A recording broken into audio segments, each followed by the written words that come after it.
ನಮಸ್ಕಾರ ಗುರು. ಏನು 11 ಜನ RCB ಒಂದು ವಿಕ್ಟರಿ ಪರೇಡ್ ಅಲ್ಲಿ ಸಾವನ್ನಪ್ಪಿದ್ದಾರೆ. ಇದಕ್ಕೆ ಡೈರೆಕ್ಟ್ ಕಾರಣಕರ್ತರು ಯಾರಂದ್ರೆ ಗವರ್ಮೆಂಟ್ ಆಫ್ ಕರ್ನಾಟಕ.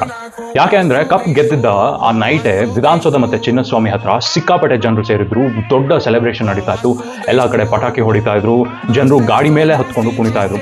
ಸೊ ಇದನ್ನೆಲ್ಲ ನೋಡಿದ ಗೌರ್ಮೆಂಟ್ ನೆಕ್ಸ್ಟ್ ಡೇನೆ ಒಂದು ವಿಕ್ಟರಿ ಪರೇಡ್ ನ ಇಟ್ಕೊಂತಾರೆ ವಿಧಾನಸೌಧದ ಮುಂದೆನೆ.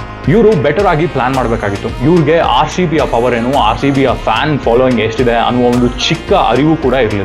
ಇಂಥ ಒಂದು ದೊಡ್ಡ ಫ್ಯಾನ್ ಬೇಸ್ ನ ಹ್ಯಾಂಡಲ್ ಮಾಡಕ್ಕೆ ಅಲ್ಲಿ ಇದ್ದಿದ್ದು ಬರೀ 1,000-2,000 ಜನ ಪೊಲೀಸರು ಅಷ್ಟೇ. ಬಟ್ ಕ್ರೌಡ್ ಬಂದಿದ್ದು 500,000 ಜನ.